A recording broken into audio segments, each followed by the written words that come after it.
আসসালামু আলাইকুম। শফিনস কুকিং হাটের আজকের আয়োজনে স্বাগতম। আশা করি আপনারা সবাই অনেক ভালো আছেন। আজকের ভিডিওতে আপনাদের সাথে বেগুন ও টমেটো তেলে দারুণ স্বাদের একটি ভর্তা রেসিপি শেয়ার করব। শীতকালে এই ভিন্নধর্মী ভর্তা থাকলে গরম ভাতের সাথে আর কিছুই লাগবে না। এই ভর্তা বানানো খুবই সহজ, আপনারা যে কেউ এই ভিডিও দেখে বাসায় তৈরি করতে পারবেন। চ্যানেলে নতুন হলে অবশ্যই সাবস্ক্রাইব করবেন। তাছাড়া ফেসবুকে শফিনস কুকিং হাট পেজ ফলো করতে পারেন। চলুন তাহলে শুরু করা যাক। এখানে আমি একটা বেগুন, একটা টমেটো এভাবে স্লাইস করে নিয়েছি।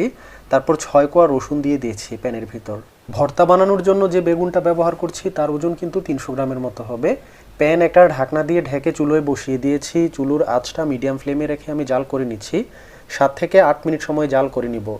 যখন 5 থেকে 6 মিনিট সময় শেষ হয়েছে, আপনারা স্ক্রিনে দেখতে পাচ্ছেন এই অবস্থায় আছে। 7-8 মিনিট সময় শেষ হওয়ার পর আমি ঢাকনা উঠিয়ে দিয়েছি।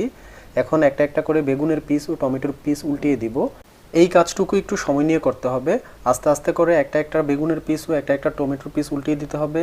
তারপর যে রসুনের কোয়াগুলো নিয়েছি সবগুলো একটা একটা করে উল্টিয়ে দিতে হবে। আমি কিন্তু কোনো তেল ব্যবহার করিনি। এই কাজটুকু করা হয়ে গেলে আর ঢাকনা দিয়ে ঢেকে দিব না। তারপর যতটুকু সময় লাগে একটু পরপর উল্টিয়ে দিয়ে আমি ভালো করে টেলে নিব টমেটোর পিসগুলো, বেগুনের পিসগুলো। যখন সবগুলো উল্টানো হয়ে গিয়েছে এই অবস্থায় আছে, আমি কিন্তু চুলোর ফ্লেমটা মিডিয়াম আঁচে রেখেই এখন যতটুকু সময় লাগে একটু পোড়া পোড়া করে টেলে নিব। তাতে করে ভর্তাতে দারুণ একটা ফ্লেভার আসবে। যখন ফাইনালি টালা হয়ে গিয়েছে এই অবস্থায় আছে, এখন চুলোর ফ্লেমটা বন্ধ করে দিয়েছি এবং প্যান থেকে নামিয়ে ফেলেছি। একটা প্লেটে সংরক্ষণ করেছি। এই প্লেটে আমি ভর্তা বানাবো।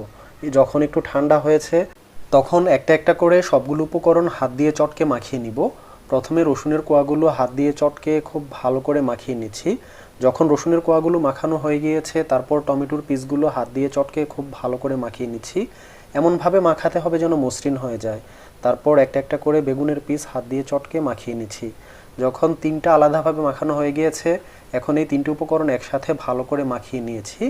যখন মাখানো হয়ে গিয়েছে এই অবস্থায় আছে, এখন যে খোসাগুলো আছে বেগুনের, আমি এগুলো আস্তে আস্তে করে বেছে নিব।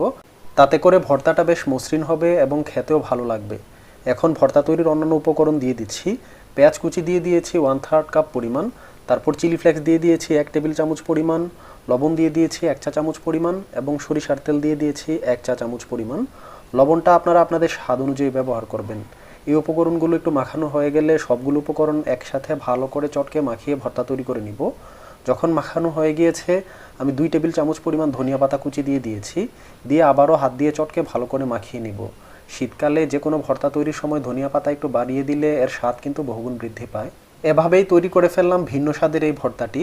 শীতকালে বেগুন ও টমেটো তেলে বাসায় আপনারা এই ভর্তাটি তৈরি করতে পারেন। এখন আপনাদেরকে পরিবেশন করে দেখাচ্ছি। আপনারা স্ক্রিনে দেখতে পাচ্ছেন ভর্তাটি কতটা লোভনীয় হয়েছে। অল্প খরচ করে আপনারা বাসায় এই ভর্তা তৈরি করতে পারেন। আশা করি আজকের রেসিপি আপনাদের কাছে ভালো লেগেছে।